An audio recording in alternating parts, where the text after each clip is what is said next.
Hi, I'm Cyrus Todiwala from Cafe Spice. Namaste. And today we are going to make a very simple egg and potato dish, something that is my favorite, and I still remember the time mum used to make it for me, so it's one of my childhood favorites too.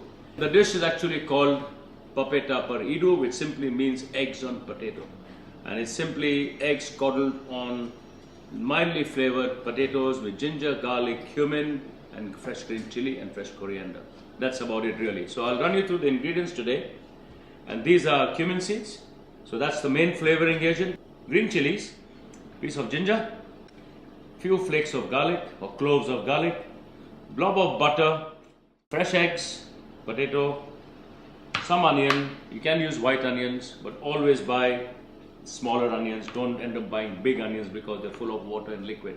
Spring onion and fresh coriander. Okay, that's about it, and we're ready to start. Oil, of course, buy British if you can. Rapeseed oil is what we use, cold pressed extra virgin rapeseed oil, and that really brings everything together. Now, what I want to do now is add my cumin seeds. So, 4 eggs, 2 potatoes, so many onions. I'm going to go for a pile like that. So when you're adding cumin to hot oil, don't make the oil very hot because they'll burn instantly. So as you notice, the color is changing slightly. I'm getting a beautiful wafting aroma here coming towards me, which is fine. I'm happy with that. I'm just going to wait a couple of seconds before I put my onions inside. Once the onions are sizzling, if you notice, it's not very hot. We start with the rest. So keep the heat to a medium. Don't overheat it very quickly. You will spoil everything. So on to ginger. About this much should be enough for us. In goes my ginger. Garlic next. Remember one thing, the heat should not be very high when you're adding garlic, because once garlic starts to burn, everything goes out the window. So coming back to our chilies, it's something like this. I don't want my food to get really hot. I just take a couple of chilies and I slice them diagonally, just like that. Okay? And so they are visible, they can be picked up from the food, then you can actually discard them and not eat them if you don't want to. So some spring onion now. If it's nice and thin, you can cut it diagonally, don't have to chop it like I'm doing now. Spring onion goes in.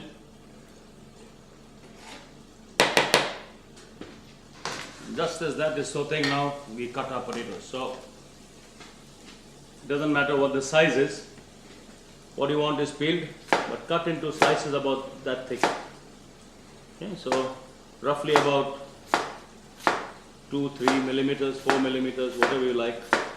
Don't make them too thin. If they're too thin, then the potato cooks very quickly and it becomes mushy. You don't want that. Put that into the pan. Just there. So what we need now is a bit of water in the pan. Here we go. It's cooking nicely. Bit raw on the edges, so we'll wait for a couple of minutes. All I need now is to chop up some fresh coriander. Best thing to do for coriander, of course, like we do, you wash it first, you hang it upside down for a few hours. It dries up and then you can use it freely. So we clean it, we wash it, we take off all the rubbish, then we hang it upside down. Looks like a nice green clothesline, but still, it's ready for use next time you're on. But don't leave water on the coriander because it will rot very quickly. It doesn't like to remain wet. So now, potatoes almost cooked. In goes my fresh coriander. Fresh coriander in there, MSG of India, because it adds a beautiful flavor in the end. As you can see, the potatoes are firm, but they should break like that. Okay, now we just put the pan there. And the reason why I wash the eggs, okay, it's nice to wash them on the outside sometimes. We get afraid in this country of salmonella poisoning, etc. But there could be lots of stuff sitting on top there, which sometimes enters the food. So growing up in India, you learn to do that, which is, I think, very clever sometimes. Just a little rinse, not much. And you use the egg to form a little cavity. When you crack your egg, and you pour it in there, which is why I need my eggs clean. So another one there. This goes in there. That done, we just cover the pan for a few minutes and we should be ready. Yeah, so let's have a peek. Ah, beautiful. I mean, they're getting done nicely. Egg whites are still a bit soft. I don't mind them like that, but most people don't like it like that. Don't be impatient. Just give it 4 or 5 minutes on a very, very simple heat, and the results are much, much nicer because the egg white gets a nice little opportunity to settle perfectly. The yolk still remains soft, though it will have a skin on the top. When you cut it, it will be nice and buttery, but it won't be free flowing. So, here we go. A good taste of Britain. British free range eggs, very important. Buy Freedom Food approved eggs. Good potatoes, fresh coriander, cumin, onion, ginger, garlic, green chili, and we have our lovely coddled eggs on potato. Really, really good.